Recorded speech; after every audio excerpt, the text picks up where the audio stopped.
సినిమాల్లో హైందవ ధర్మం మీద దాడి ఎలా జరుగుతుంది, హైందవ ధర్మ హననం ఎలా జరుగుతుంది అనేది ఒక 3 కోణాల్లో 3-4 ఉదాహరణలో క్లుప్తంగా విభజించి వివరించే ప్రయత్నం చేస్తాను.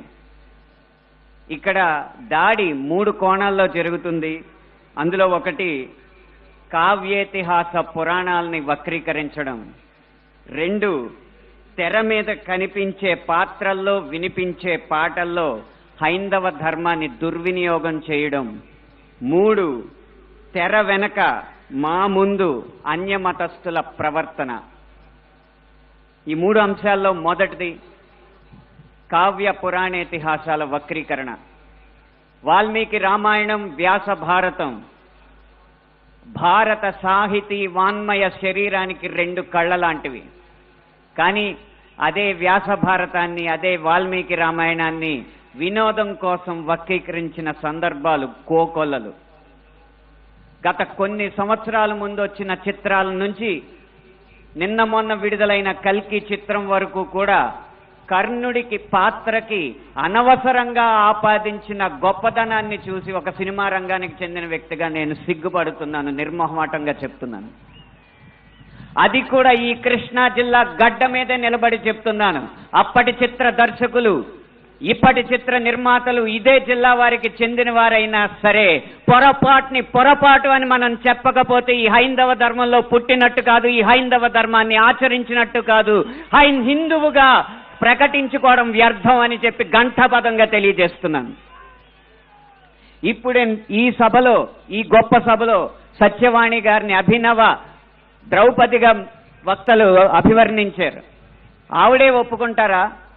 నిండు సభలో ద్రౌపదిని వలువలు వలచండి అని సలహా ఇచ్చిన కర్ణుణ్ణి సూర్యుడు అంటే సత్యవాణి గారు లాంటి మహిళా మండలి ఒప్పుకుంటారా? గంధర్వుల్ని చూసి, గంధర్వ సైన్యాన్ని చూసి ప్రాణమిత్రుల్ని కూడా వదిలేసి ప్రాణభయంతో పరుగులెత్తిన కర్ణుణ్ణి ధీరుడు, సూర్యుడు, వీరుడు అంటే ఈ హైందవ సమాజం ఒప్పుకుంటుందా? ఇలా ఎన్ని విధాలు చూసినా దానంగా వచ్చిన రాజ్యంలో తనకొచ్చిన కొద్దిపాటి సంపదని ఏదో దానాలు చేసినంత మాత్రాన ధర్మరాజు అంత గొప్ప దాత అని చెప్పి కర్ణుడిని అంటే మన సమాజం ఒప్పుకుంటుందా? నిన్న మొన్న వచ్చిన కల్కి సినిమాలో అగ్నిదేవుడు ఇచ్చిన ధనస్సును పట్టిన అర్జునుడి కంటే సూర్యుడు ఇచ్చిన ధనస్సు పట్టిన కర్ణుడు వీరుడు అని చెప్తుంటే యుద్ధంలో నెగ్గేది ధనుస్సా ధర్మమా అని ప్రశ్నించకుండా మనం ఊరుకుంటామా?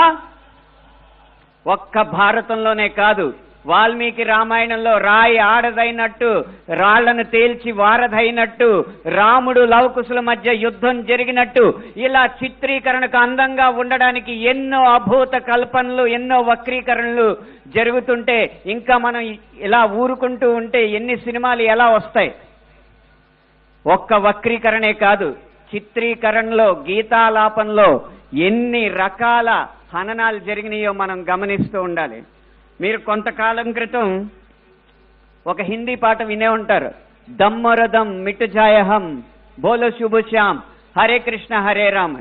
రండి దమ్ము కొడదాం, కలుసుకుందాం, శుభ సాయంత్రం చెప్పుకుందాం, తర్వాత హరే కృష్ణ హరే రామ్ అందాం. భగవత్ తత్వాన్ని, భగవద్భక్తిని జగత్ ప్రస్తుతంగా జగద్విదితం చేసిన ఇస్కాన్ వారి నినాదం హరే కృష్ణ హరే రామ్ ని ఒక ఐటమ్ సాంగ్ లో పెట్టుకుంటే ఒప్పుకుంటావా? మీ ముందు ఇప్పుడు 2 దారులు ఉన్నాయి.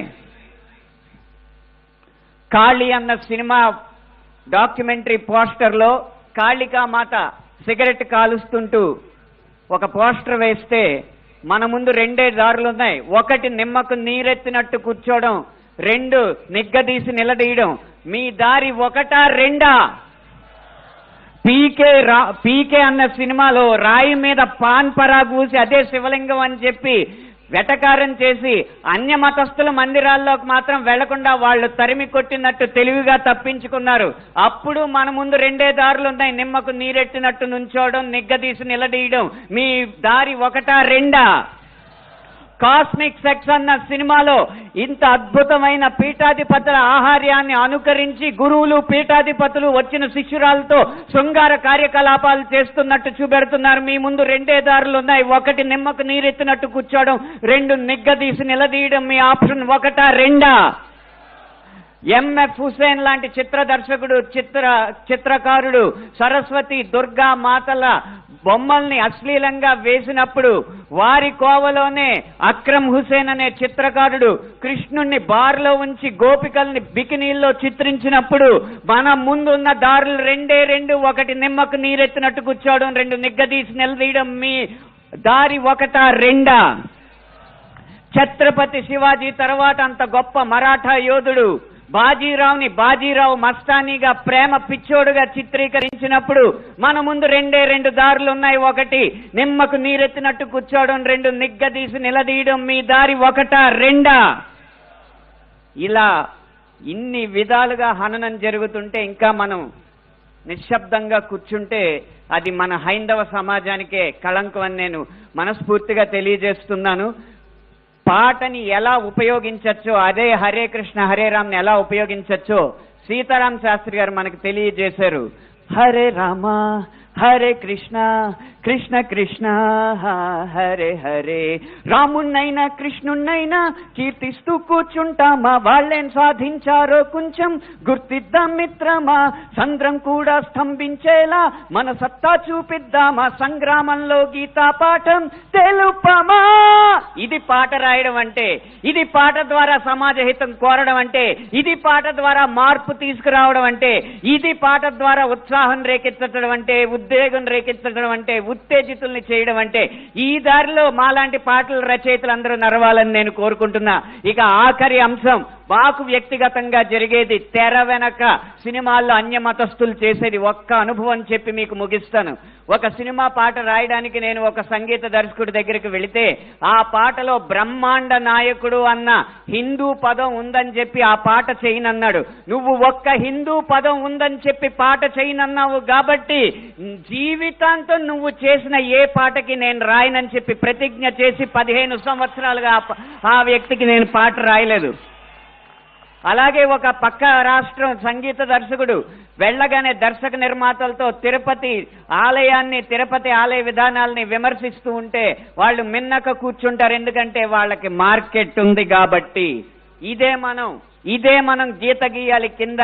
సినిమా అనేది నేను ముందు చెప్పినట్టు వ్యాపారాత్మకమైన కళాత్మకమైన వ్యాపారం కాబట్టి ఆ వ్యాపారాన్ని సినిమాకి లేకుండా చెయ్యాలంటే హిందూ ధర్మాన్ని హననం చేసే సినిమాలని, హిందూ ధర్మంపై దాడి చేసే సినిమాలని ప్రభుత్వం బహిష్కరించకంటే ముందు మనం తిరస్కరించాలి. బహిష్కరణ కంటే తిరస్కరణే గొప్ప మార్గం. ముందు మనం తిరస్కరిద్దాం. వాటికి వ్యాపారం రాదు, డబ్బులు రావు. డబ్బులు రాకపోతే ఏ నిర్మాత వచ్చి హిందూ ధర్మాన్ని హననం చేసే సినిమా తీస్తాడో మనం చూద్దాం. భం భం భం భం భళా భళా మోగిందిర శంఖారావం, ఇది హైందవ శంఖారావం. హిందూ బంధువులందరొక్కటై ముందుకే గమని భావం, ముందు చూపాలి ప్రభావం. 3 నిమిషాల ఈ పాట రాసే అవకాశాన్ని, 5 నిమిషాల ఈ ప్రసంగం చేసే అవకాశాన్ని నాకు ఇచ్చిన ఈ నిర్వాహకులకి వేవేల పాదాభివందనాలు తెలియజేసుకుంటూ జై హింద్, జై శ్రీరామ్.